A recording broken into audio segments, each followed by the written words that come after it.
Nessa aula de hoje, da disciplina Estatística Econômica, Introdução à Econometria, nós vamos tratar do assunto relativo à estimação pontual e à estimação por intervalo, especificamente fazendo uma conexão da estimação pontual para a estimação por intervalo, que efetivamente é o assunto que mais nos interessa.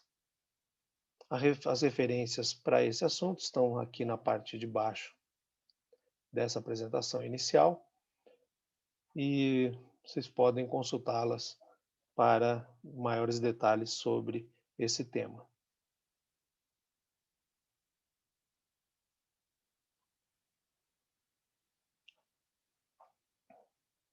Mas antes de começar a tratar especificamente disso, eu vou apresentar para vocês uma simulação com o teorema central do limite, que é um teorema muito importante, né, que nós vimos em aula anterior, que ele garante que, independentemente de qual seja a distribuição da variável estudada na população, a distribuição da média amostral para esta variável vai vai convergir para uma distribuição normal, conforme o tamanho da amostra aumente.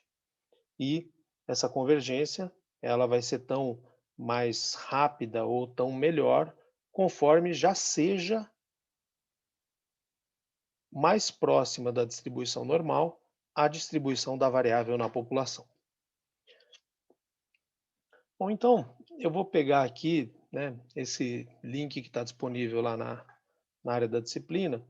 Ele abre essa janela e ele permite que a gente escolha qual é a distribuição que nós queremos para os dados, né? Então nós podemos escolher uma distribuição uniforme, uma assimétrica à esquerda, uma assimétrica à direita, ou a própria distribuição normal, ou nós podemos especificar nós mesmos, tá? Então eu vou começar com uma distribuição uniforme, né? Então eu vou apertar aqui e aí o software gera uma distribuição uniforme com média populacional de 200 e desvio padrão populacional de 115,47. Tá?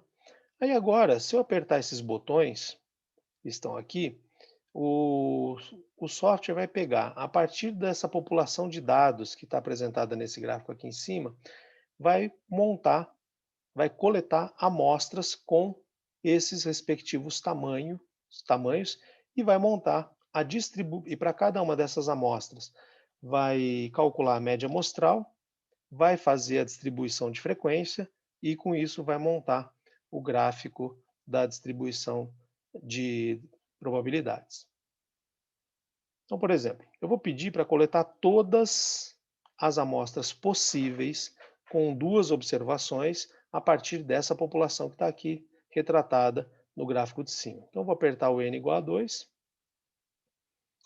e aí, repara, ele vai me dizer aqui embaixo quantas amostras foram coletadas. Então, foram coletadas 20.000 amostras. Para cada uma dessas 20.000 amostras foi calculada o valor da média amostral.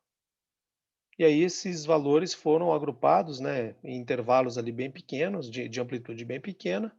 Foi feita a contagem de quantas observações existe para a média amostral em cada um desses intervalos. E a partir dessa contagem, que é a frequência absoluta, foi calculada a frequência relativa. E com a frequência relativa foi então construído esse gráfico aqui, ó.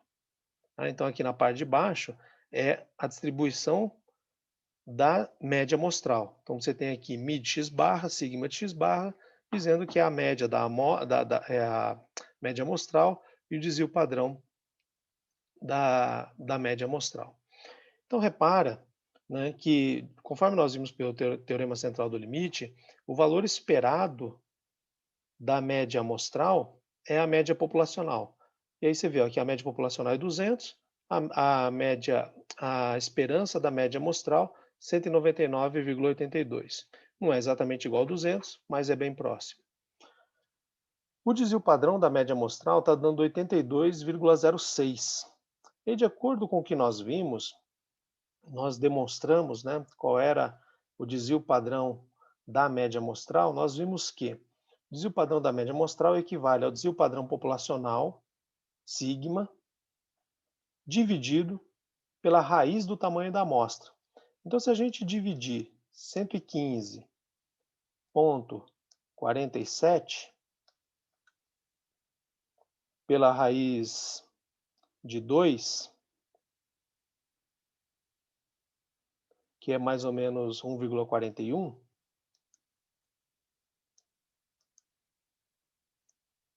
a gente vai ficar com, vai dar mais ou menos 81,9.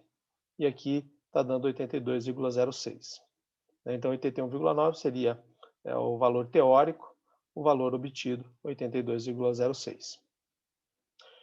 Agora, se a gente aumentasse o tamanho das amostras para 9, né, ou seja, agora eu vou pegar dessa população, vou pedir que sejam coletadas todas as amostras com 9 observações.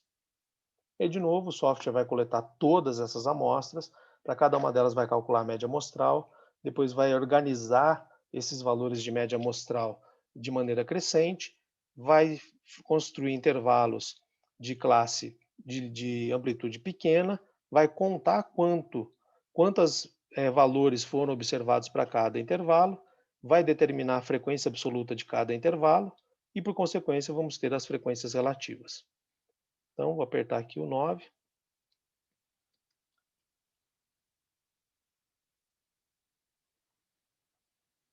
Aí agora, a esperança da média amostral está dando 199,94 e o desvio padrão da média amostral 38,27. Né? Do ponto de vista teórico, ele tinha que ser 115,47, né? O desvio padrão populacional, dividido pela raiz do tamanho da amostra. O tamanho da amostra agora é 9, então dividido por 3, que daria, pelo cálculo, né, teórico, teria que dar 38,49, e aqui deu 38,27. Tá? Agora, repara uma outra coisa, o gráfico, né, para n igual a 2, você vê, ó, aqui é o da variável na população, uma distribuição uniforme.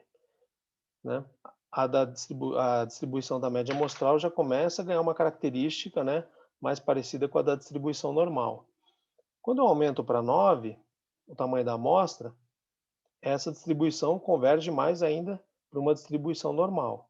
Se eu pegasse as amostras de tamanho 25,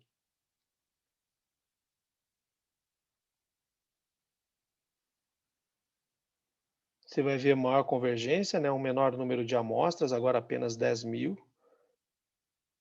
Aí se eu pegar a de 100,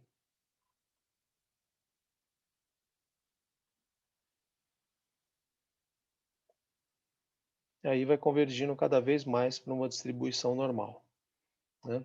A esperança da média amostral 199,93, a média populacional é igual a 200, desvio padrão populacional de 115,47, desvio padrão da média amostral, né, 11,59, que é quase o 115,47 dividido pela raiz do tamanho da amostra, que é 10. Okay.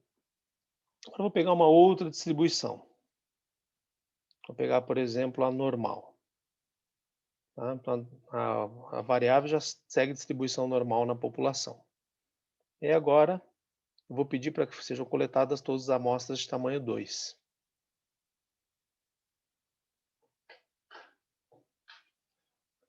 Média populacional 200, a média da esperança da média amostral 200,83, desvio padrão populacional 67,06, desvio padrão da média amostral 47,32.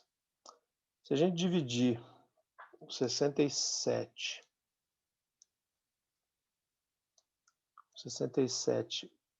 ponto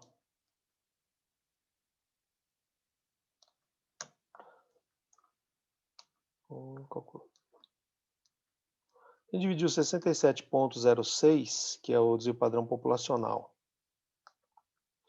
pelo amostral aqui de baixo, 47,32, a gente vai ter como resultado 1,4171, que é muito próximo do valor da raiz de 2. Então, ou seja, eu faço esse valor populacional, dividido pela raiz do tamanho da amostra, vou chegar num valor muito próximo desse aqui que eu obtive com a simulação. Aí, se eu aumento o tamanho da amostra, a distribuição, você vê, já vai ficando com mais cara da normal. Só que, claro, né, ela é uma distribuição com menos amplitude, né, porque enquanto a amplitude, uma medida de amplitude aqui para a distribuição populacional é o desvio padrão de 67, para a distribuição da média amostral, o desvio padrão da média amostral vai ser quanto? Vai ser sempre o desvio padrão populacional dividido pela raiz do tamanho da amostra, que vai ser sempre maior que 1. Então, naturalmente, o desvio padrão da média amostral ele vai ter que ser menor do que o desvio padrão populacional da variável e, por isso, a distribuição da média amostral vai ser uma distribuição menos dispersa ou com menos amplitude. Por isso que ela tem, né, ela está menos aberta do que a distribuição aqui da população. Aí, se eu aumento o tamanho da amostra, ela vai ficar mais fechada ainda. E se eu aumento mais ainda, né, vou pular o 36, vou direto para o 100, aumenta mais ainda. Quer dizer, perdão, a amplitude diminui mais ainda. Aí eu vou pegar agora, eu vou fazer uma distribuição. Vou fazer uma distribuição bem...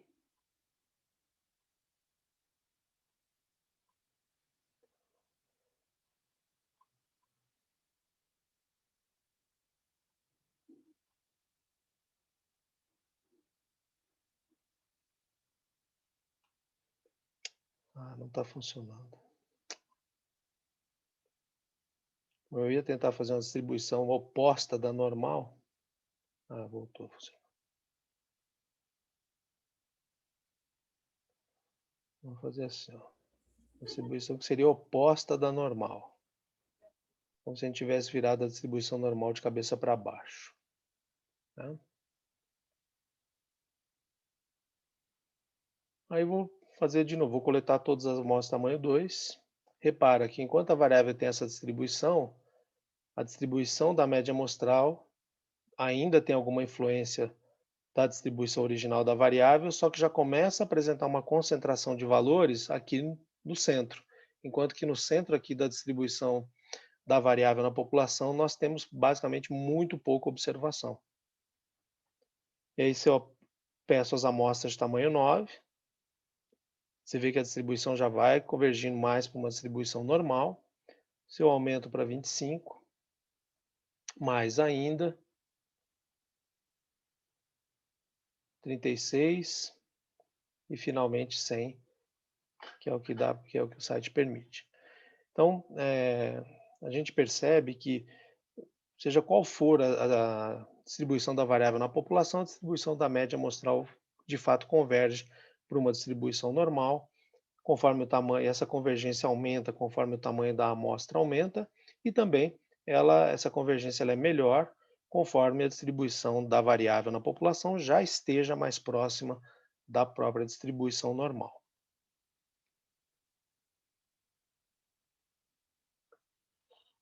Bom, feito isso, agora vamos voltar aqui para o nosso tema, que é sobre a estimação pontual e a estimação por intervalo.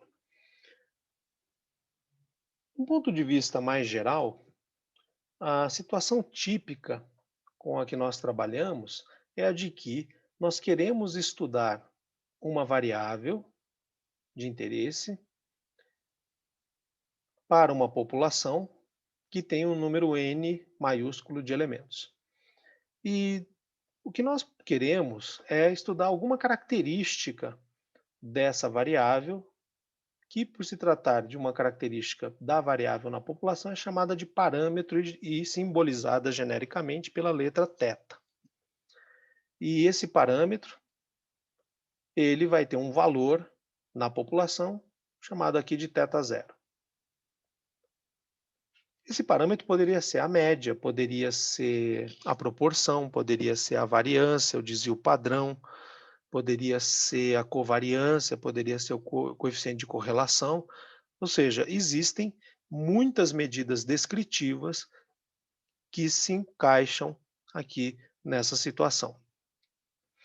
E como nós, em geral, temos impedimentos para poder estudar a população e obter, né, a medida para o parâmetro que nos interessa, então o que que nós fazemos? Nós recorremos a um estudo amostral e estudar uma parte dessa população, eh, coletando uma amostra com um número n minúsculo de elementos, né, em que n é menor do que, ou seja, o tamanho da amostra é menor do que o tamanho da população, e vamos usar um estimador t para produzir uma estimativa t0 para poder ter alguma ter um valor calculado para o parâmetro θ0, que de fato é o que nos interessa saber. Quando nós usamos estimadores, é fundamental que a gente use estimadores não viesados, né? Por quê? Porque se nós já estamos trabalhando com uma parcela da população, naturalmente, pode ser que essa amostra gere um valor t0 de estimativa, que pode ser bem próximo, igual ou às vezes até diferente, bem diferente do valor do parâmetro na população θ0. Então é fundamental que a gente use estimador não viesado. Agora a questão que existe é, mesmo que nós usemos um estimador não viesado, será que o valor da estimativa vai ser igual ao valor do parâmetro? Bom, nesse caso, depende do grau de representatividade da amostra. Então, nós temos desde a amostra que é perfeitamente representativa até a amostra que é não perfeitamente representativa. De fato, a amostra representativa ela tem uma particularidade, todas as outras perdem, em alguma medida, às vezes pouco, às vezes muito, o grau de representatividade da população. Bem, o que acontece é que, se a nossa amostra que foi coletada ela foi perfeitamente representativa, então o valor da estimativa vai ser exatamente igual ao valor do parâmetro. E aí, o erro amostral, que é a diferença entre a estimativa e o valor do parâmetro, vai ser igual a zero. Então, ou seja, se nós tivermos com uma amostra perfeitamente representativa e um estimador não viesado, a estimativa que nós gerarmos com essa amostra vai ser exatamente igual ao valor do parâmetro que nos interessa saber sobre uma característica θ da variável na população. Esse aqui é o melhor dos mundos. Porém, se a amostra não for perfeitamente representativa, o que vai acontecer?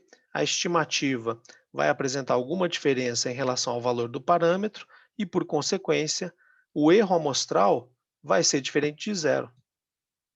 Ou seja, nós vamos ter alguma diferença entre a estimativa e o valor do parâmetro.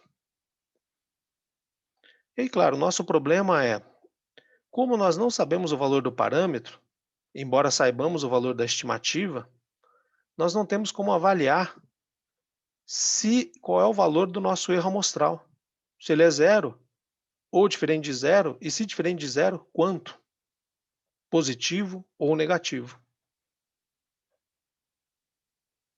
E aí isso traz uma preocupação em relação ao grau de representatividade da amostra.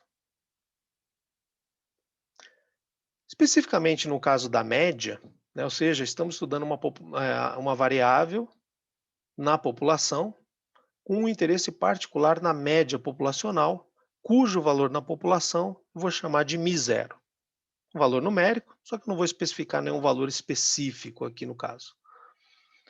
E aí, devido a impossibilidade de estudar a população, a gente vai e coleta então uma amostra.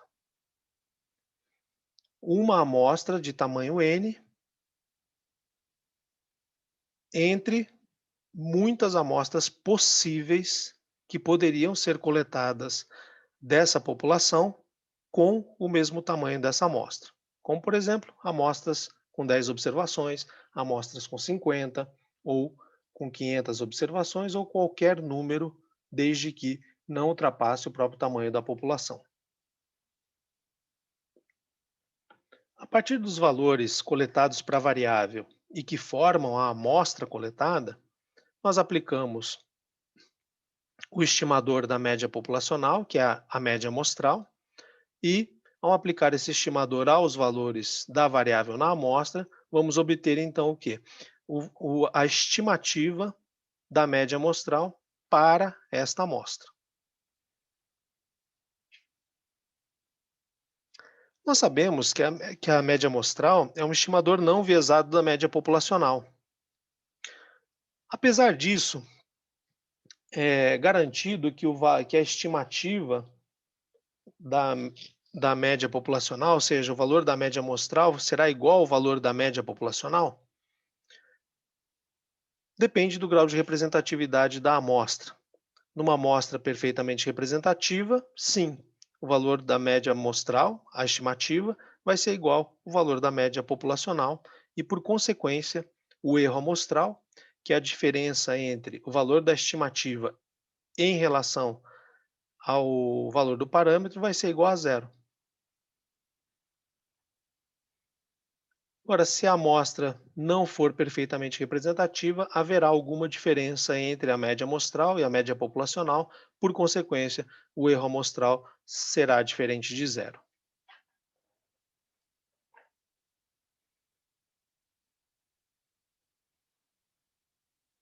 Bom, então é importante que a gente tenha uma compreensão sobre o que seria uma amostra perfeitamente representativa, né?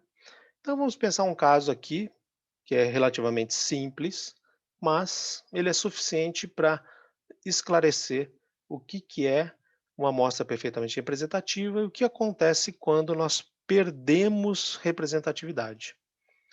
Então aqui é uma situação em que a população é formada por 25 medidas de idades, medidas em anos, né? Então tem uma população com 25 elementos, cada elemento é um valor de idade, e entre esses 25 valores de idade, 20 idades são de 20 anos.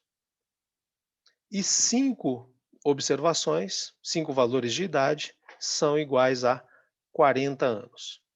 Então, eu tenho 25 idades, formando uma população, 20 observações igual a 20 anos, e 5 observações iguais a 40 anos.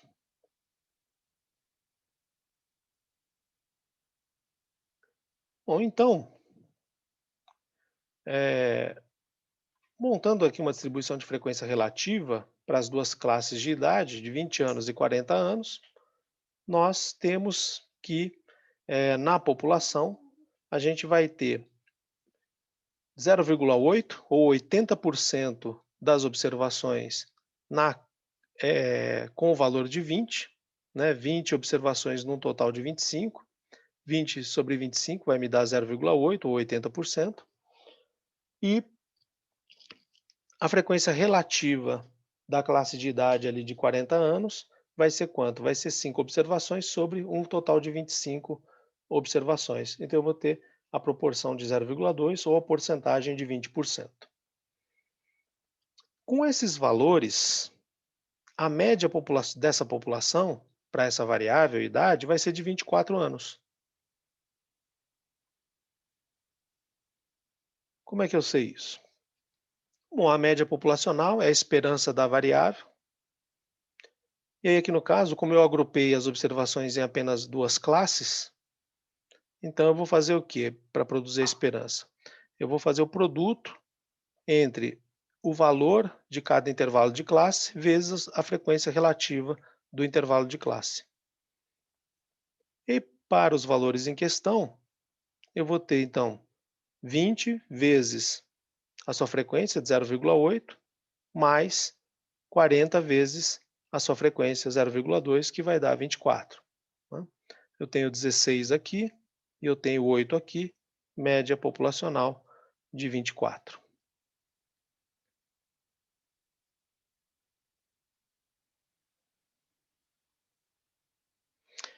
Ok.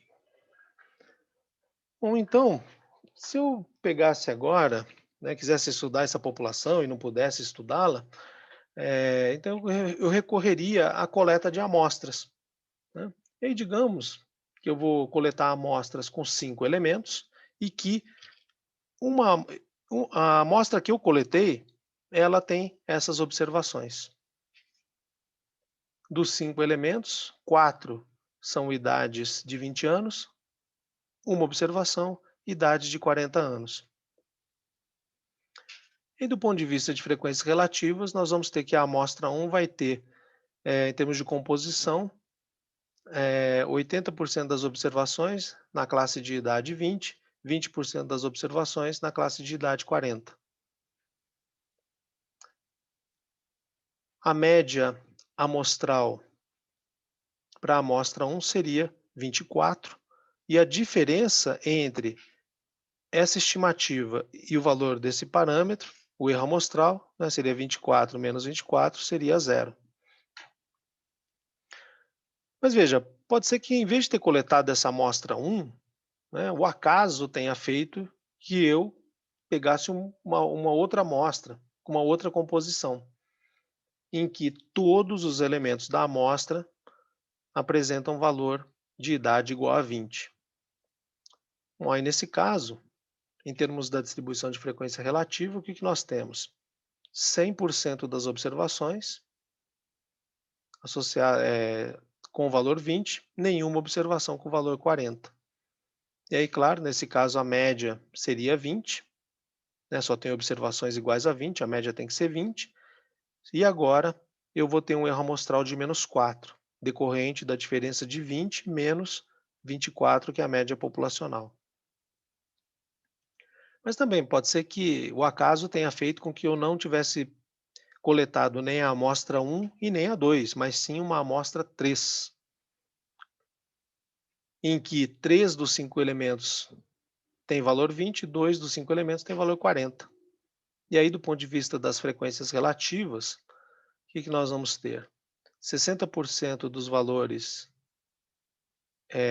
na classe de 20 anos, 40% dos valores na classe de 40 anos. E se eu calcular a média amostral para essa amostra, né, ou seja, eu faço 20 vezes 0,6, 40 vezes 0,4, eu vou chegar numa média amostral de 28, que vai gerar um erro amostral de 4, igual a 28 menos os 24, que é a média populacional. Mas pode ser que, em vez de ter pego essa amostra, eu tivesse coletado uma amostra chamada uma quarta amostra, que tem 2 elementos com idade igual a 20, 3 elementos com idade 40. Que, em termos de frequência relativa, me daria o quê? 40% das observações na classe de 20 anos, 60% na de 40, gerando uma média amostral de 32, né, decorrente da multiplicação de 0,4 por 20 e somando esse resultado com o produto de 0,6 por 40. Eu teria lá uma média amostral de 32. E aí a diferença entre essa média amostral de 32 em relação à média populacional de 24 me daria um erro amostral de 8. E eu poderia ter coletado também, não é impossível, mas é pouco provável, mas não é impossível, poderia ter coletado uma amostra como a amostra 5, em que todos os elementos têm idade igual a 40. E aí, do ponto de vista de frequência relativa, eu teria o quê? Nenhuma observação na classe de idade 20, todas as observações na classe de idade 40, o que me daria uma média amostral de 40 e um erro amostral de 16.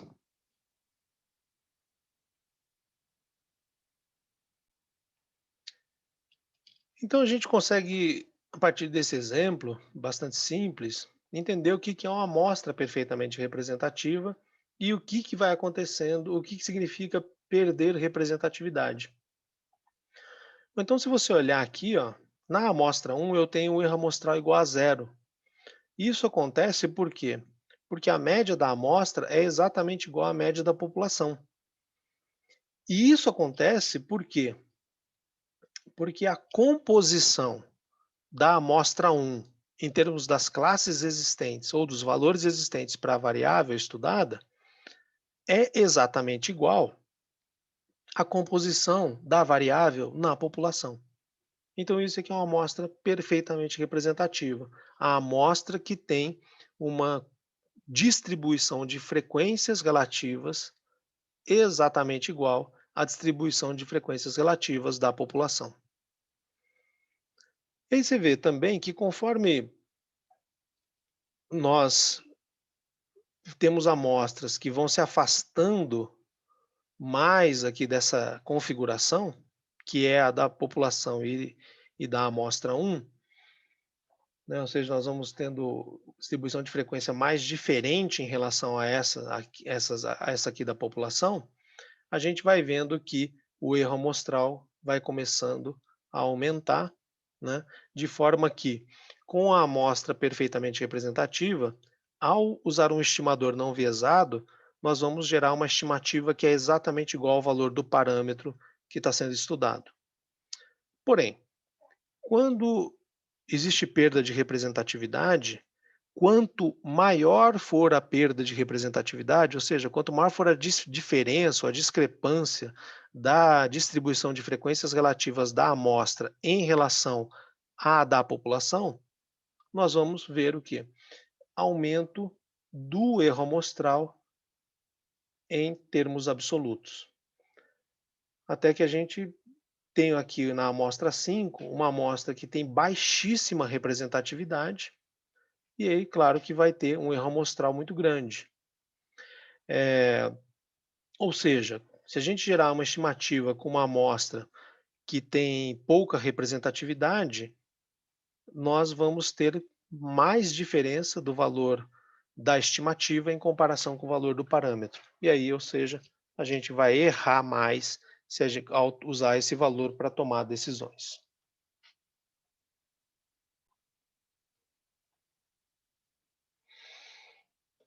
Bom, por causa dessa possibilidade de que a amostra possa ter perda de representatividade, o que é algo bastante preocupante, por quê? O que acontece? Repara numa coisa, como é que eu consegui saber que a amostra um é perfeitamente representativa? Eu comparei a distribuição de frequências relativas da amostra um com a distribuição de frequências relativas da população. Tá? Foi só isso que permitiu que eu concluísse que a amostra um é a amostra perfeitamente representativa. Ou seja, eu conheço a população. Por isso que eu conheço a média amostral e conheço essa composição de frequências. Só que veja, se eu estou coletando amostras, só tem um motivo. Eu não conheço a população. Ué, então se eu não conheço a população, quer dizer que eu não conheceria essa composição de frequências e eu não conheceria o valor do parâmetro. E aí, por consequência, sem saber o valor aqui do parâmetro, eu não conseguiria calcular o erro amostral.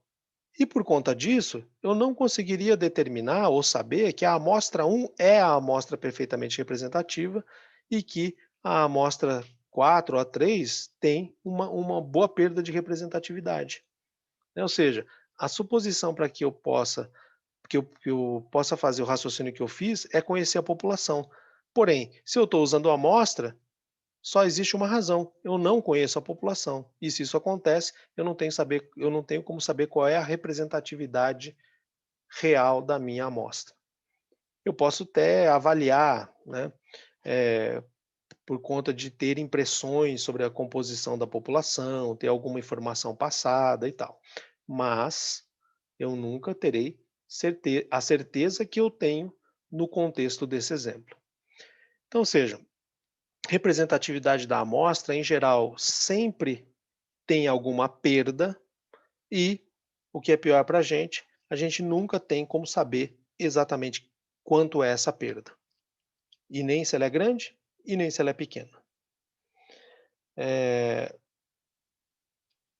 Quando a gente coleta amostras de maneira aleatória, né, ao acaso, deixando o acaso determinar quem vai fazer parte da amostra, então a tendência é que aqueles valores que ocorrem com maior frequência na população também estejam em maior frequência na amostra. Uma questão simples de sorteio, né? Então, igual aqui nessa população, né? Digamos que eu sorteasse, eu numerasse todo mundo da população de 1 a 25, depois escrevesse ali num papel, né, ou escolhesse na hora valores entre 1 e 25 para poder coletar, as pessoas e perguntar as idades delas. Como tem muito mais pessoas de 20 anos, é mais provável que pessoas de 20 anos fossem sorteadas. Porém, não é impossível que uma amostra como essa, em que exatamente todas as únicas 5 observações de 40 anos foram as sorteadas, né. Então, a gente usa a chamada amostra aleatória simples para tentar, melhorar a possibilidade de representatividade da amostra, porém, não dá para dizer que existe garantia da representatividade. E aí é por isso que, quando nós fazemos estimação, nós temos 2 quesitos que nós temos que dar atenção. O primeiro deles é o estimador e o outro é a representatividade da amostra. Como a representatividade da amostra nunca estará sob completo controle, a gente então tem que fazer o quê? Tem que usar estimador não viesado, porque é a única parte da estimação que nós podemos controlar de forma efetiva. Por isso é que é tão importante que a gente faça uso de estimadores não viesados. Por quê? Porque se a gente não fizesse isso, a gente usasse estimadores viesados, então nossa vida ficaria pior, né? Por quê? Nós já temos perda de representatividade da amostra e não sabemos quanto é. E além disso, o nosso estimador distorce a característica amostral. Aí pronto, a nossa vida realmente vai ficar muito complicada, porque aí nós podemos ter 2 tipos de afastamento em relação ao valor do parâmetro que a gente está procurando calcular. Ou pode até acontecer, né, que a perda de representatividade fosse compensada pelo viés do estimador, verdade. Só que a gente não tem como saber como que cada um deles está operando. Se está somando, se está aumentando o valor, diminuindo o valor e em quanto. Ou seja, então aí a gente não, basicamente não vai saber nada, né? Então, a única maneira de melhorar a nossa vida do ponto de vista de estimação é usando estimadores não viesados. Só que além disso, né, quando a gente usa um estimador, a gente usa um estimador chamado de pontual, né, que é uma fórmula que vai ser alimentada com valores da variável, vai processar os valores dessa variável e vai gerar para a gente uma estimativa, como por exemplo a média amostral, né? Vou colocar dentro da fórmula os valores da variável, vou somar todos eles e depois vou dividir essa soma pelo número de valores somados. E isso vai me gerar uma estimativa com valor, por exemplo, de 503. Bom, e aí o que eu tenho que fazer o que eu iria dizer é o seguinte, olha, então quer dizer que a média populacional é 503. Isso pode ser feito, né, que é para isso que o estimador existe. Porém, dado que, embora o estimador média amostral é não viesado, mas nós não sabemos do grau de representatividade da amostra, isso aqui pode ser muito arriscado, utilizar um único valor. Então, o que as pessoas fazem? Em função do reconhecimento de que existe um erro amostral, deve haver alguma diferença entre a estimativa e o valor do parâmetro, não conhecido, então usa-se uma forma mais cautelosa de estimação, que é o chamado estimador por intervalo, que vai gerar uma estimativa por intervalo, conhecida por intervalo de confiança.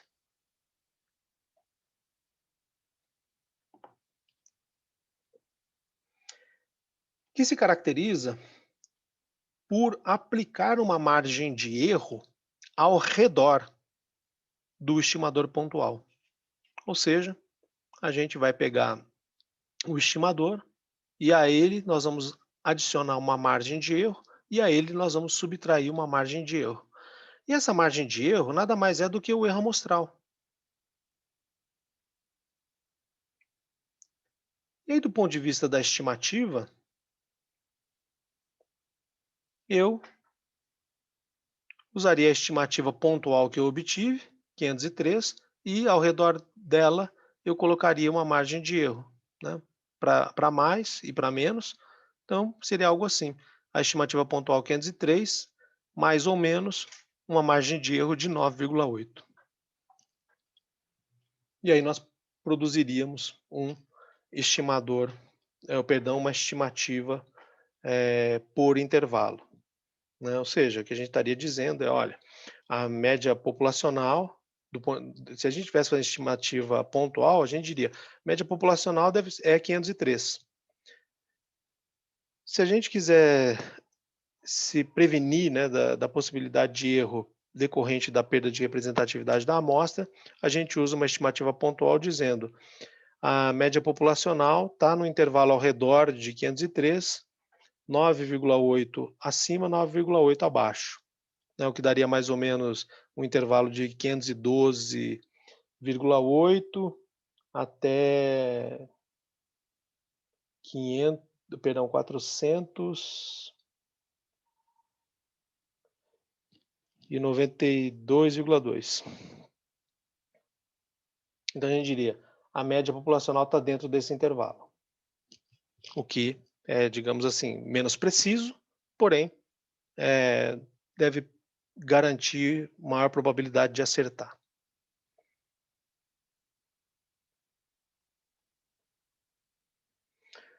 Bom, o que acontece é que, como a média amostral é uma variável aleatória, e o erro amostral que eu vou aplicar ao redor da média amostral para produzir a estimação por intervalo depende da média amostral, que é uma variável, então o erro amostral também é uma variável aleatória e, portanto, vai ter uma distribuição de probabilidades.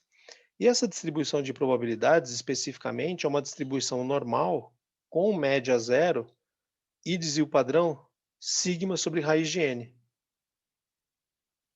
O mesmo desvio padrão da distribuição da média amostral. Bom, mas o problema dessa distribuição é que, né, eu posso ter muitos valores possíveis para o desvio padrão populacional, o que me geraria um número de distribuições muito grandes e que me faria ter que resolver aquela função de cálculo de probabilidades da função de distribuição normal, né, aquela integral que eu mostrei para vocês em aula passada, que deixa a nossa vida bastante complicada. Então a saída, né, para contornar esse problema ou essa dificuldade é usar o erro amostral padronizado, Z, né, que consiste em quê? Dividir o erro amostral pelo desvio padrão dele. Então, sempre que a gente fala de padronização de variável, é o que? É dividir a variável pelo desvio padrão dela, né? Então, eu vou pegar o erro amostral, dividir pelo erro padrão dele, que vai me dar essa configuração aqui, que nada mais é do que a configuração da variável padronizada, que nós também já vimos em aula passada, inclusive fizemos a dedução de que essa variável tem média igual a zero e desvio padrão igual a 1. Já o fato da distribuição ser normal decorre do teorema central do limite.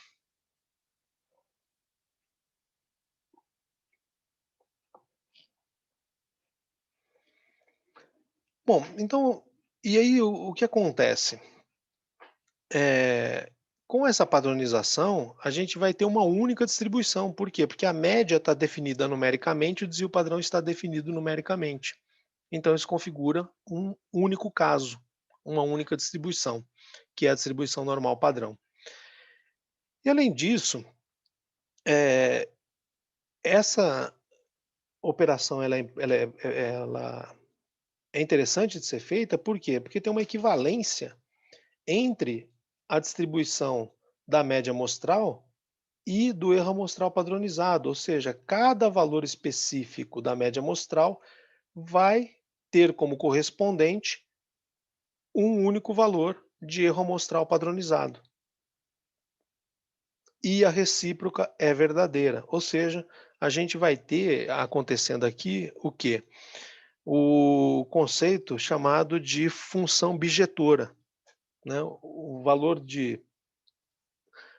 que seria, por exemplo, do domínio, cada valor do domínio ligado ao único valor da imagem e vice-versa. O que é muito interessante porque se eu souber um deles, automaticamente eu sei o outro, porque um valor está ligado somente a um valor e a relação de ligação está expressa por essa equação aqui, que é completamente definida. Então, ou seja, nós podemos tranquilamente converter qualquer estudo de média amostral para um estudo de erro amostral padronizado que tem uma única distribuição de probabilidades, enquanto que a média amostral tem infinitas possibilidades de distribuição.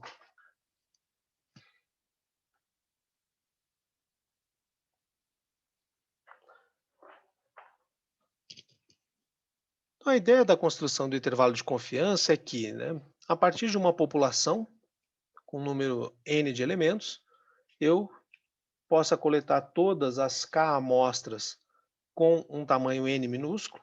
Para cada uma delas eu calculo a média amostral, respectiva a cada uma dessas amostras, e com isso eu vou ter a distribuição da média amostral. Se o desvio padrão populacional for conhecido, ou o tamanho da amostra envolvida ele é grande, então eu vou ter um procedimento particular. E aqui a gente já tem uma das expressões daquela convenção que eu falei para vocês, que existe, né, que é adotada, porque veja, o que é uma amostra de tamanho grande? Né? Quanto é isso? Isso aqui é uma qualificação, grande é uma qualificação. 30 é um número inequívoco, todos nós concordamos que 30 é 30, sabemos o que é isso e todos sabem. Agora, grande é uma qualificação. O que pode ser grande para um pode não ser para outra pessoa. Ou seja, o tamanho de uma amostra, ser qualificado como grande, vai dependendo de quem estiver qualificando. Né? Só que aí existe uma convenção eh, adotada, inclusive está nos livros de estatística, que se o tamanho da amostra for 30 ou mais elementos, então nós podemos chamar essa amostra de grande. Tá? Porque aí isso teria uma equivalência em conhecer o desvio padrão populacional. Claro que de forma realística, ou real, o desvio padrão, quando você está fazendo o estudo de amostragem, focado na média, o desvio padrão populacional não pode ser conhecido, né? Por quê? Porque você determinar o valor do desvio padrão populacional, você precisa determinar o valor da média populacional. E se você está fazendo uma amostragem para estimar a média populacional, você só está fazendo isso porque você não conhece a média populacional. Ué, se você não conhece a média populacional, como é que você conhece o desvio padrão populacional que é calculado a partir dela? Né? Então, de fato, você não conhece. Né? Agora, o que acontece é que, no cálculo da variância amostral, a gente usa aquele denominador n-1, que é o grau de liberdade da amostra, enquanto que na variância populacional a gente usa o denominador n. Né? Quando você está ali com 30 observações, então se você fizer n-1 sobre n, a gente vai fazer 29 sobre 30. Né? Ou seja, a gente vai ter ali um grau de aproximação da variância amostral em relação à variância populacional da ordem de 97%. A gente vai ter ali, digamos, uma discrepância de 3%. E aí, por causa disso, né, adotou-se essa convenção de que aí já é uma discrepância considerada bem pequena, o suficiente para entender que ela é negligenciável, então dizer que o tamanho da amostra é grande equivaleria a meio que conhecer o desvio padrão populacional, né? Por quê? Porque o desvio padrão amostral já estaria muito próximo do valor do desvio padrão populacional, tá? Então, essa convenção existe. Quando você vai fazer concursos, supõe-se essa convenção, muita gente usa isso, tá? Eu particularmente não uso, tá? Porque eu não prefiro fazer sem usar essa convenção, porque assim a execução é basicamente a mesma, só que aí eu prefiro entender quais são as discrepâncias envolvidas no cálculo que eu estou fazendo, tá? Então eu posso ter uma amostra ali de 500, eu vou usar o procedimento de desvio padrão populacional desconhecido, tá? Isso é uma opção minha, como analista, e aí cada analista faça a sua opção, tá? Não gosto muito dessas convenções, porque elas não têm nada de verdadeiro, na verdade é convenção, por isso tem esse nome. As pessoas foram lá e escolheram fazer desse jeito, tá? Não fazer desse jeito permite a gente acertar tanto quanto quem segue a convenção. Porém, seguir a convenção, em alguns casos, não permite acertar tanto em relação a quem não segue, né? E aí é uma questão de escolha, pura e simples. Eu pessoalmente não sigo. Mas claro que, né, a maioria das pessoas prefere seguir, né, porque convenções são úteis por causa disso, né. Elas botam uma pedra ali em algo que, o entendimento, sabe, vai demandar muito mais do que simplesmente aceitar, é isso, tá. Muita gente gosta, faz e pronto. Eu não gosto, não faço. E aí cada um deve fazer a sua escolha.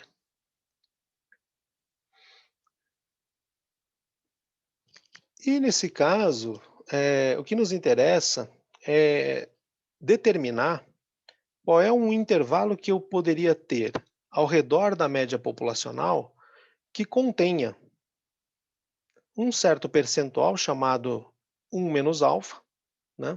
Alfa sendo um número entre 0 e 1, então, ou seja, eu quero fazer um intervalo ao redor da média populacional que vai ter 90% dos todos os possíveis valores das médias amostrais. Poderia ser só 10%, poderia ser 17%, poderia ser 27%, qualquer valor entre 1 e 100. Perdão, entre 0 e 100. É que o zero não vai ter graça, né? Porque o zero seria o quê? Você zerar esse percentual aqui é você ficar exatamente com o valor da média populacional somente. Colocar 100% não adianta porque assim, tudo pode acontecer. Quando tudo pode acontecer, não adianta nada você fazer qualquer coisa, né? A gente usa técnica e estatística, sobretudo, para poder separar essa percepção de que tudo pode acontecer em uma parte que é mais provável que aconteça, de outra que é menos provável que aconteça. Então também o 100% não tem, assim, ele pode ser feito, mas assim, ele é basicamente inútil, assim como a questão o conteúdo de 0%. Pode ser feito? Pode. Qual é a utilidade dele? Nenhuma, tá? Mas numericamente, tecnicamente pode ser feito. Então o que eu quero fazer é fazer um intervalo ao redor da média populacional que tenha um certo percentual dos valores possíveis das médias amostrais. E a maneira de identificar isso, né, de descrever essa frase toda, é assim, né? É um intervalo de confiança para médias amostrais com um nível de confiança 1 menos alfa, que vai ter como limite inferior a média populacional menos uma margem de erro, limite superior a média populacional mais uma margem de erro. Sendo que o nível de confiança, 1 menos alfa, é um valor entre 0, um valor no intervalo fechado, que vai de 0 a 1. Ou seja, 0 de confiança, 100% de confiança. E o que esse intervalo vai me informar é que o percentual de valores de média amostral que está dentro dele é esse valor aqui, equivalente ao nível de confiança. Então eu vou ter um intervalo que vai conter ali um percentual dos valores possíveis da média amostral.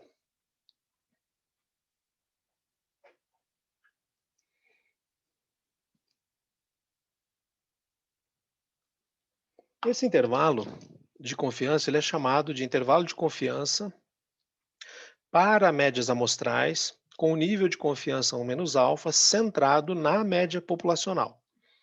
Então, esse intervalo que a gente acabou de ver, né, ele tem esse significado. É um intervalo. O que está contido nesse intervalo? Valores da média amostral.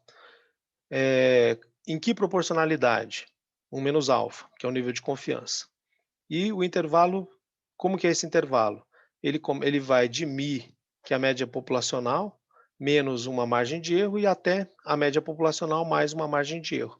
Ou seja, ao redor da média populacional, que é o centro do intervalo, eu estou descontando uma margem de erro e acrescentando uma margem de erro. E isso vai me informar o quê? Qual é a, qual é a proporcionalidade, ou vai me garantir, né, que esse intervalo aqui vai conter um certo percentual dos valores possíveis para a média amostral. Da seguinte forma. Então nós sabemos que a distribuição da média amostral converge para uma distribuição normal, com média igual à média da variável na população e desvio padrão equivalente ao desvio padrão da população dividido pela raiz do tamanho da amostra. Então quer dizer que essa distribuição aqui dos valores da média amostral tem como média a média populacional, né? E como essa é uma distribuição normal, a média tem que estar aqui no ponto modal da distribuição.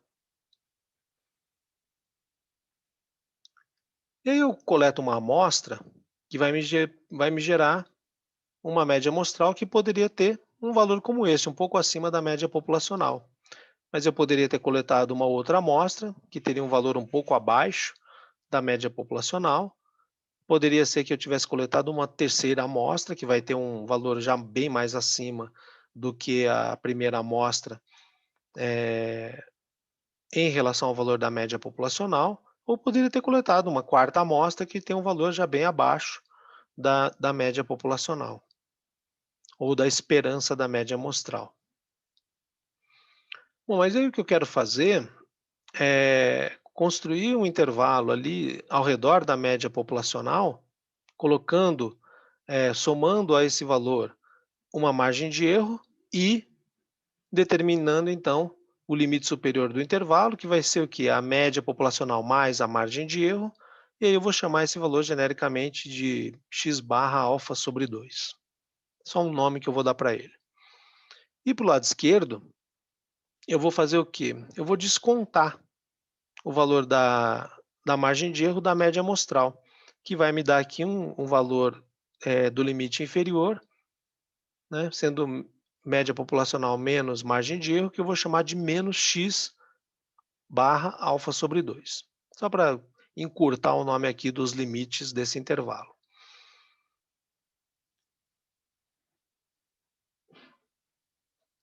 E aí, se eu cortar essa distribuição, né, ali em relação ao intervalo construído, ao intervalo de confiança e separando das partes do eixo de valores possíveis para a média amostral, então eu vou ver o seguinte, que fazendo dessa forma, eu coloco aqui dentro do intervalo 1 menos alfa dos valores da média amostral.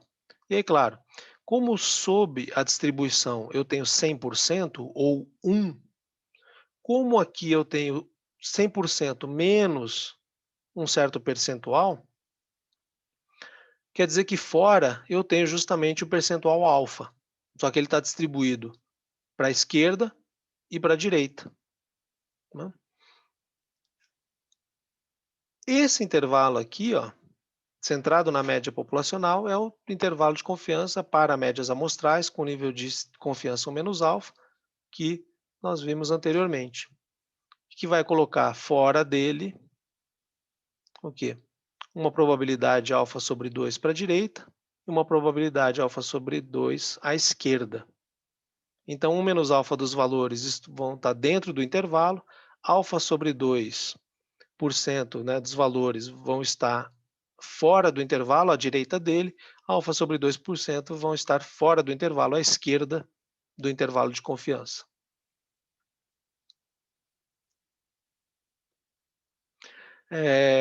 Mas claro que a construção desse intervalo, ela não é possível, né? Por quê? Porque pressupõe que a gente conheça o centro do intervalo, que é a média populacional. Ué, então se a gente está estudando a amostra, é porque a gente justamente não conhece esse valor, média populacional, então a gente não conhece esse centro. O que a gente vai fazer é usar essa ideia teórica para poder construir o outro intervalo, que é o que de fato a gente faz, que é, opa, perdão,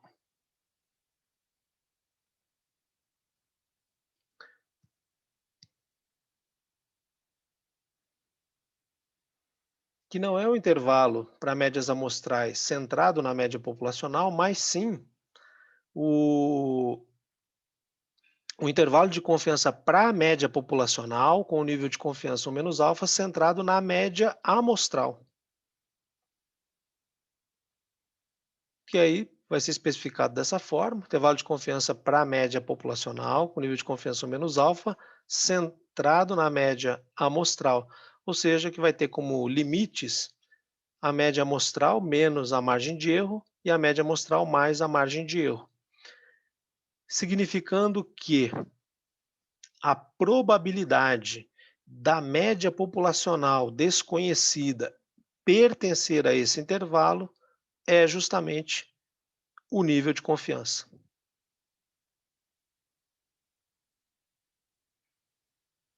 Em termos aqui da nossa situação, no que isso consiste? Como eu não conheço a média populacional, mas posso determinar a margem de erro, então o que eu vou fazer? Eu vou deslocar essa margem de erro que está aplicada, que poderia ser aplicada na média populacional, vou deslocar e aplicar ao redor da média amostral a todas as médias amostrais que eu poderia obter. Aqui eu só estou exemplificando com 4. Aí o ponto importante é que todos esses intervalos construídos ao redor dessas médias amostrais, todos são intervalos de confiança para a média populacional, com nível de confiança 1 menos alfa. E se a gente, né, esticar ali o que seriam os limites do intervalo ao redor da média populacional, a gente vai ver uma coisa interessante, que é o quê? Você vai ver que as médias amostrais x1 e x2, x/1, x/2, estão dentro do intervalo de confiança da média construído centrado na média populacional.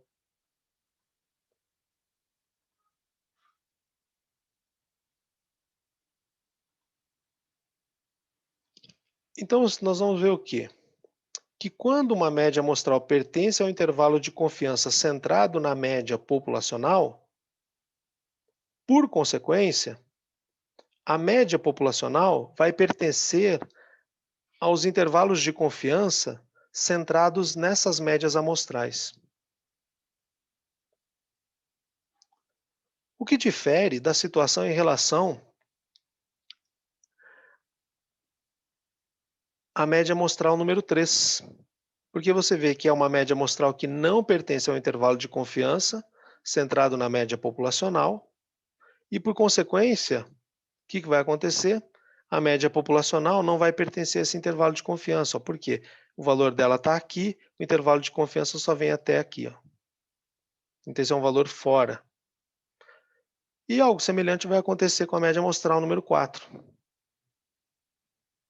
É uma média, né, que não está aqui no intervalo de confiança, centrado na média populacional, Por consequência, a média populacional não estará dentro do intervalo de confiança construído ao redor da média amostral número 4.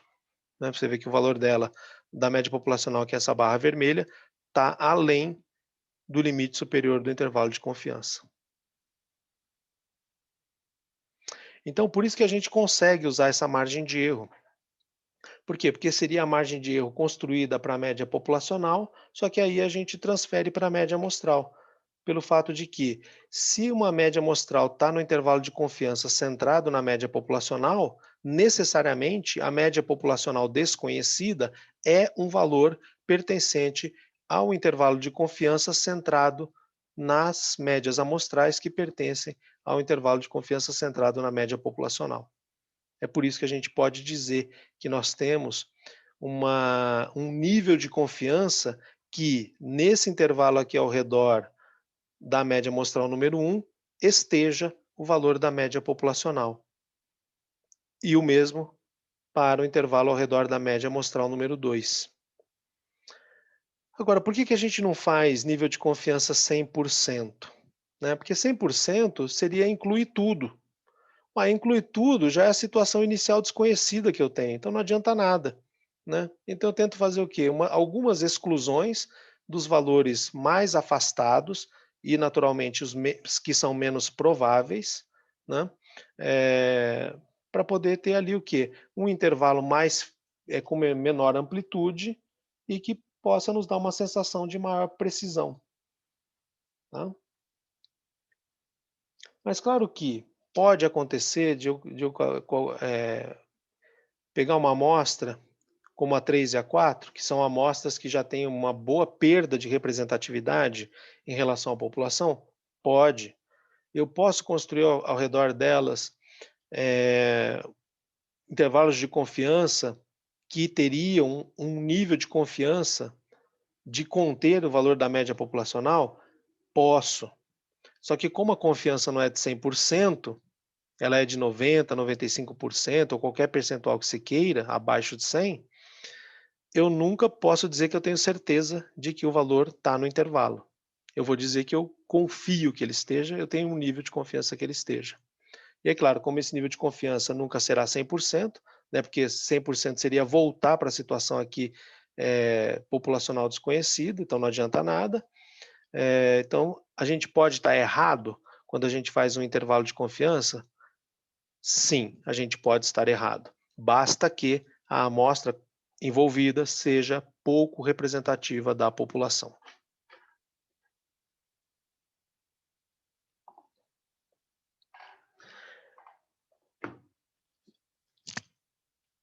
E esses valores que estão fora do intervalo de confiança, eles são denominados de região crítica, né? Ou seja, um conjunto de valores que são muito discrepantes em relação à média populacional. São valores que apresentam uma probabilidade alfa sobre 2 de ocorrência, que é considerada relativamente baixa. Bom, mas ainda nós não temos um valor para a margem de erro. Né? Nós sabemos que nós podemos fazer o quê? Nós podemos transferir a margem de erro associada à média populacional para a média amostral, mas isso ainda não resolve a situação. Por quê? Porque ainda não nos dá um valor numérico. A gente ainda só está com uma ideia conceitual. Então, o que a gente faz?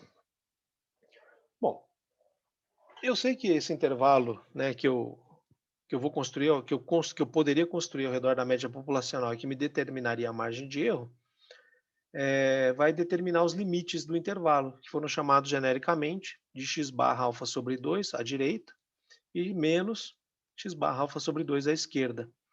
E, efetivamente, o valor da direita é o que? É a média populacional mais esse pedaço aqui, que é a margem de erro. Enquanto que o da esquerda vai ser a média populacional, só que aí eu vou descontar a margem de erro. Então aqui seria mi menos a margem de erro e. Ok, isso eu vou aplicar, né, uma média amostral, fazer intervalo de confiança. Mas qual vai ser o valor, né, dessa margem de erro?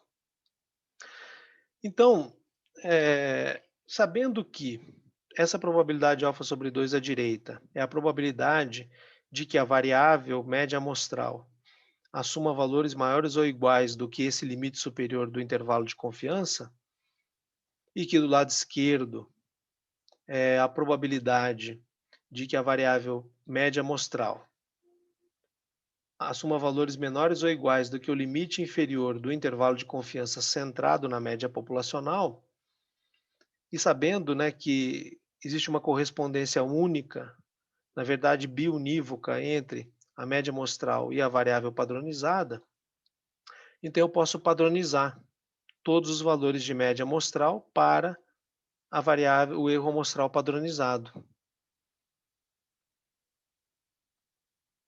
Cada valor de x barra vai ter um único valor em z. Especificamente, a média populacional vai estar ligada ao valor zero, né? Porque aqui seria qual caso?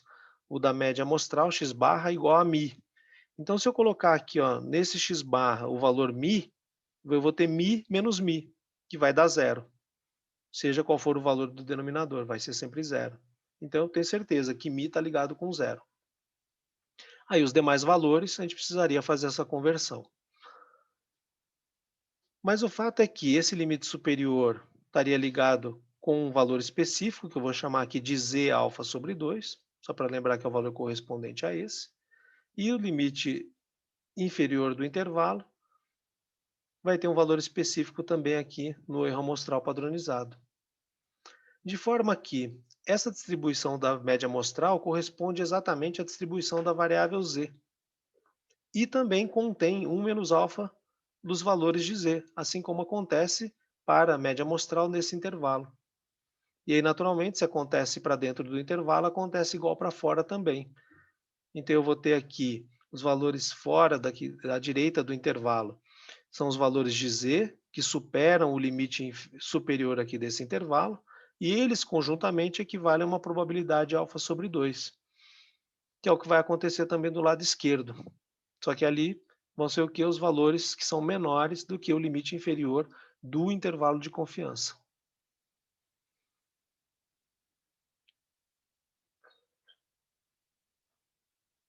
E aí, especificamente, esse valor Z alfa sobre 2, né, ele vai corresponder ao quê? Eu vou pegar o x alfa sobre 2, substituir aqui no x bar, subtrair a média populacional μ, dividir por sigma de x bar.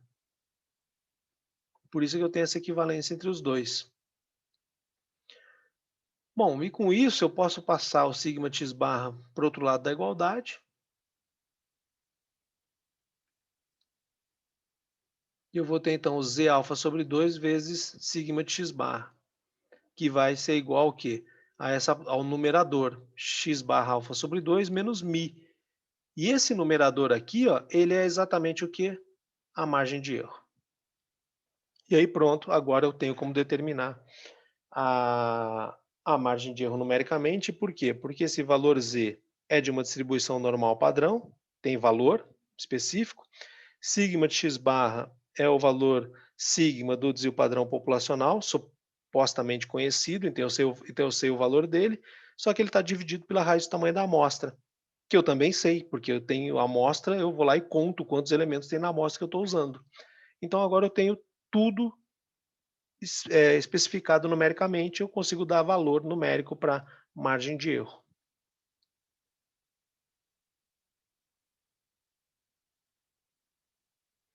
Que deixa então de ser desconhecida. Então, resumindo, né, tudo isso que foi explicado a vocês, a partir do intervalo de confiança para médias amostrais, com nível de confiança 1 menos alfa e centrado na média populacional, eu determino a margem de erro. E aí eu uso essa margem de erro para fazer o quê? O intervalo de confiança para a média populacional, com o nível de confiança 1 menos alfa, centrado em uma média amostral, que eu calculei a partir da amostra que eu estou utilizando. A margem de erro vai ser determinada como z sobre alfa sobre 2. Alfa é chamado nível de significância, que é um valor entre 0 e 1, que vai permitir, depois da sua escolha, a gente determinar o nível de confiança do intervalo. Então, alfa é um valor que eu escolho. E esse valor Z alfa sobre 2, ele é o quê? É o valor da variável erro padrão, erro amostral padronizado, que satisfaz essa condição de probabilidade. Ou seja, a probabilidade da variável erro amostral padronizado assumir valores maiores ou iguais a ele é alfa sobre 2.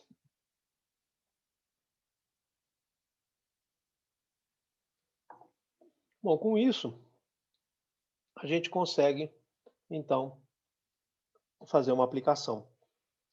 Então, a situação aqui é a seguinte: é de uma população na qual a variável tem distribuição normal, foi retirada uma amostra com 100 observações, com média igual a 170, média amostral, e desvio padrão igual a 15. E aí o que se pede, repara aqui, ó, o desvio padrão aqui, ele é o desvio padrão da amostra, de acordo com o que está descrito pela frase. Porém, como nós temos bem mais do que 30 observações, nós podemos trabalhar no contexto de que o desvio padrão populacional fosse conhecido, ou seja, que o desvio padrão populacional é 15 ou um valor muito próximo de 15. Bom, então, o que se pede é que a gente faça um intervalo de confiança para a média populacional, para os seguintes níveis de confiança: 0,99, 0,95. E aí depois, só para a gente pensar, que ajuda ali no entendimento do conceito, o que aconteceu com a amplitude do intervalo de confiança, conforme o nível de confiança foi reduzido. Nós baixamos o nível de confiança de 0,99 para 0,95.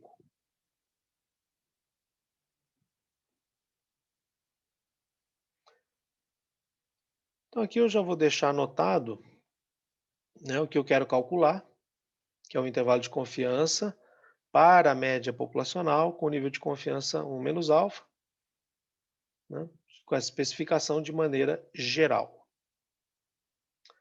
O meu problema em particular, ele tem dados específicos, que são: a média amostral é 170, o número de observações é 100 e o desvio padrão populacional é 15.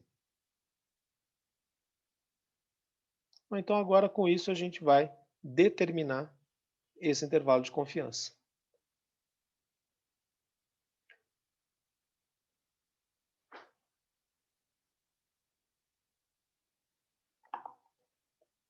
Aqui no caso, a primeira coisa que a gente vai precisar, porque a gente vai precisar especificar o quê?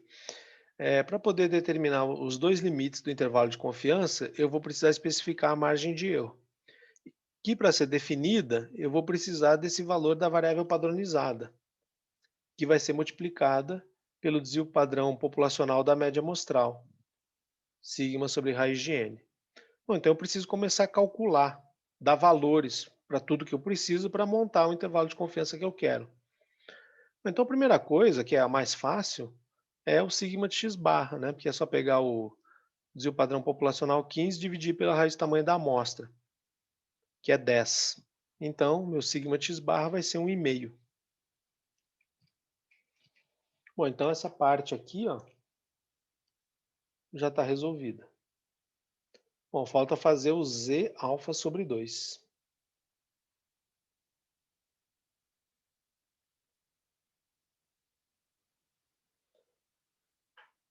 Para eu determinar aquele z alfa sobre 2, eu primeiro preciso determinar quanto que é o alfa. E para determinar o alfa, eu preciso lembrar quanto que foi pedido, ou quanto que eu quero usar de nível de confiança. O problema nos deu. Falou assim, olha, use o nível de confiança inicialmente de 0,99. 0,99 é o nível de confiança, expresso por 1 menos alfa. Ou então, se 1 menos alfa é 0,99, quer dizer que alfa é 0,01. Aí agora sim, sabendo que alfa é 0,01, dá para eu saber quanto é alfa sobre 2, que é a metade de 1 centésimo, que vai ser 0,005 ou 5 milésimos. E aí pronto, eu sei quanto é alfa sobre 2. Mas Ao saber esse valor de alfa sobre 2, né, eu vou usá-lo para poder determinar o z, o valor da variável padronizada associada à probabilidade alfa sobre 2. E o que eu preciso fazer é resolver essa condição de probabilidade.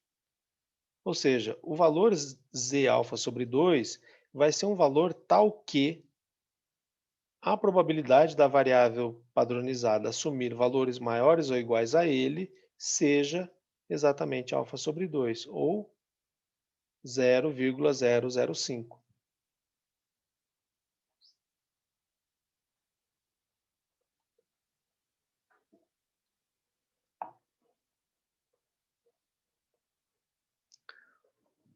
Então, aqui com os dados que nós temos ali do problema, z alfa sobre 2, né, substituindo alfa sobre 2 pelo seu valor, 0,005, ou seja, vai ser um valor que satisfaz essa condição de probabilidade. A probabilidade da variável z ser maior do que ele é 0,005.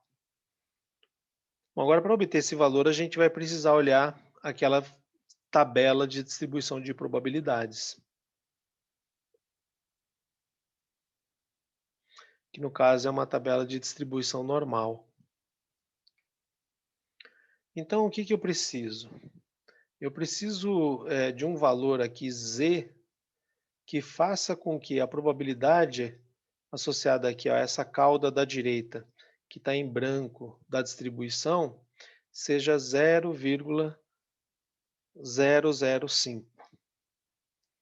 Bom, porém, a tabela me informa o que? A probabilidade de estar entre zero e um valor particular da variável, não a probabilidade de estar de valores acima de um valor particular da variável, né?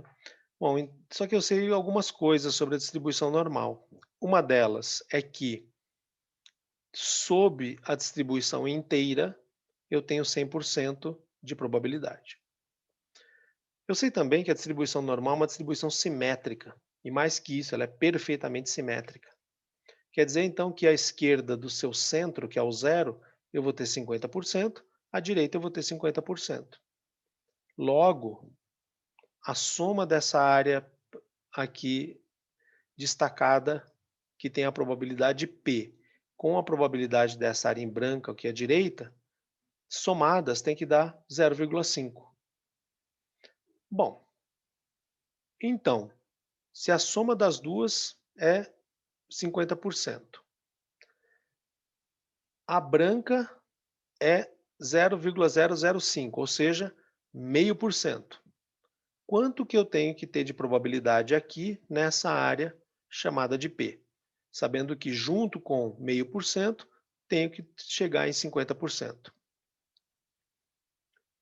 A resposta é 49,5%. Bom, e aí a tabela de distribuição normal, o que que ela nos informa? Esses números que estão aqui no corpo, né, nessa parte aqui, são as probabilidades dessa área que está destacada. Nessa coluna mais à esquerda, aqui eu tenho os valores da unidade, da primeira casa decimal, da variável que está medida aqui no eixo horizontal, que é a variável erro amostral padronizado, Z. E na primeira linha, eu tenho a segunda decimal. Então, o que eu preciso fazer? Eu preciso determinar esse valor de Z, sabendo que eu preciso ter 0,5% aqui, ó, nessa área branca, e preciso ter 49,5% nessa área que está riscada. Essa área que está riscada eu encontro aqui no corpo da tabela. Então, para achar o valor de Z que me interessa, eu preciso achar qual o valor aqui no corpo da tabela. 0,495. O valor mais próximo, ele não tem esse valor, 0,495, mas tem um valor mais próximo dele, que é 0,49492. É o valor que está mais perto, então eu vou pegar ele. E depois de saber onde ele está, eu vou na linha, determino qual é a unidade e a primeira casa decimal ali da minha variável, da variável que me interessa. Então é 2,5. Para determinar a segunda decimal, eu subo na coluna. 7. Então, qual é aquele valor de Z que satisfaz aquela condição de probabilidade? 2,57. Bom, uma vez que agora eu sei qual valor é esse, aí eu posso voltar lá para a minha resolução.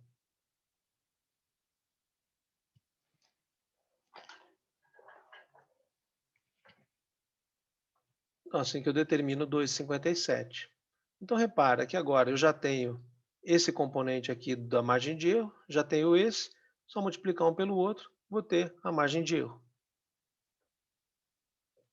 A margem de erro, então, vai ser o quê?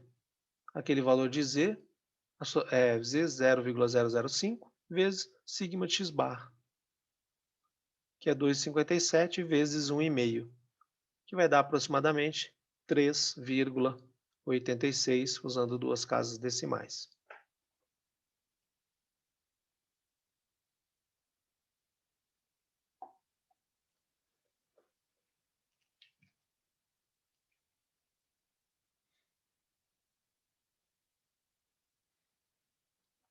E aí, como eu tenho aqui a média amostral, basta eu somar esse valor de margem de erro, determino o limite superior do intervalo, subtraindo, determino o limite inferior do intervalo. Então, se a gente fizer isso, né, então o intervalo de confiança para a média populacional com nível de confiança de 0,99 vai ser vai ter como limite inferior a média amostral menos a margem de erro e a média amostral mais a margem de erro. Então, se eu pegar aqui 170 menos 3,86, eu determino o limite inferior do intervalo. Se eu fizer a média amostral 170 mais a margem de erro, eu determino o limite superior do intervalo.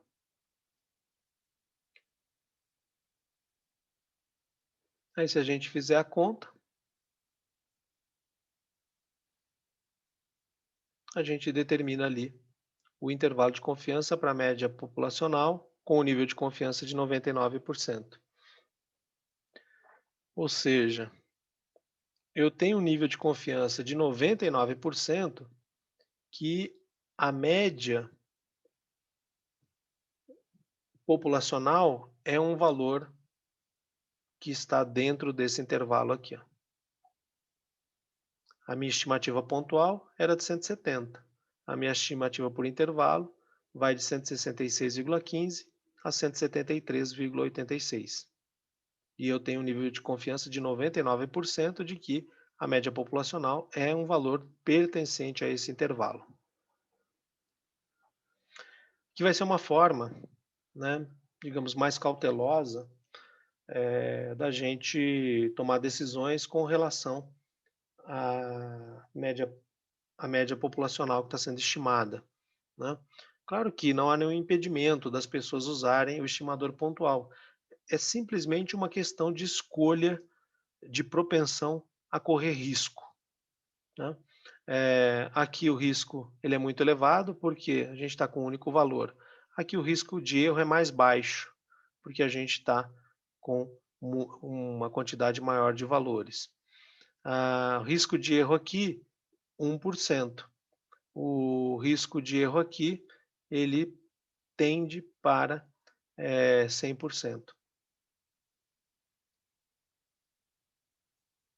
Por isso que as pessoas, às vezes, preferem usar o intervalo de confiança.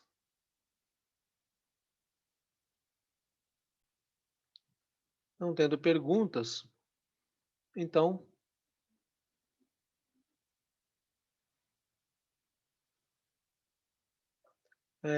calculem um intervalo de confiança para nível de confiança de 95%.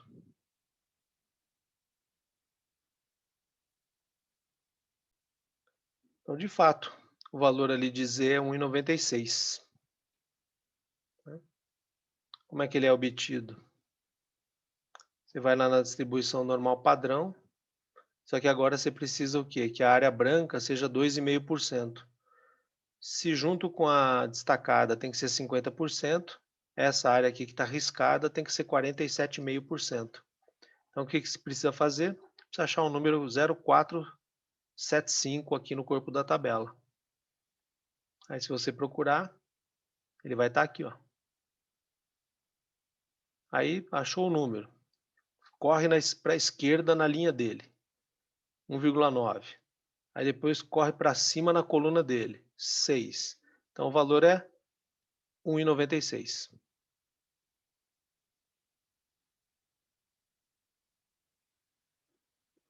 Aí sendo 1,96, né? Pronto, você já tem o Z, 1,96. Sigma x barra 1,5, multiplica um pelo outro, você acha a margem de erro.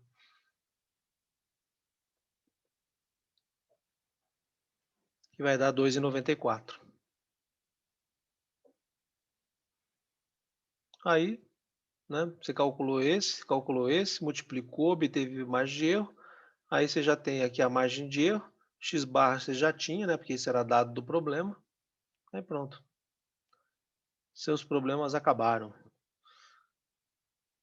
Você monta o intervalo de confiança.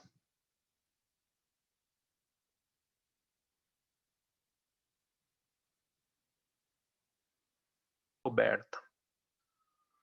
Então o valor que eu vou ter aqui, ó, vai ser 167,06, 172,94. É isso. Mas assim, ó, não... olhando esse intervalo, né? Ele tem uma amplitude de 2,94. Né? Ou seja, uma confiança de 95%, amplitude de 2,94.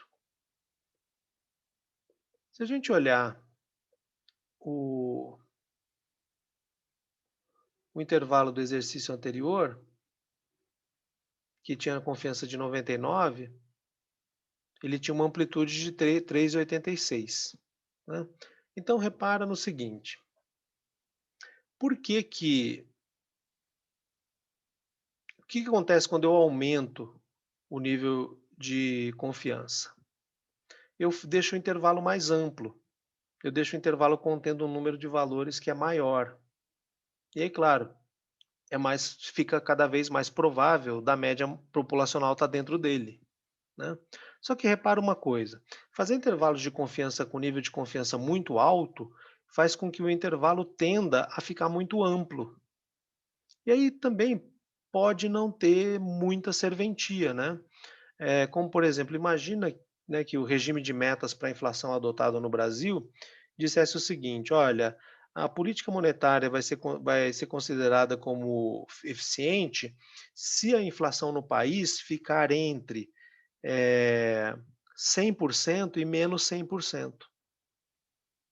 Bom, basicamente você tem aí tudo, né? Uma catástrofe extrema ou um salto da economia brasileira para uma das melhores economias do mundo. Agora, o que que adianta ter um intervalo desses? Exatamente, Matheus, não fala nada do ponto de vista concreto. Porque assim, é meio tudo que pode acontecer mesmo, inclusive as ocorrências muito pouco prováveis. Né? Então, o que que é interessante? O que é interessante é ter intervalos com alta confiança e amplitude baixa. É isso que é interessante. No extremo, o que que seria a situação ideal? A gente ter amplitude zero, trabalhar com o estimador pontual e confiança elevadíssima. Só que isso a gente só consegue como? Com amostra muito representativa. A gente só iria para a perfeição ali da confiança plena com uma amostra pontual, com a amostra perfeitamente representativa.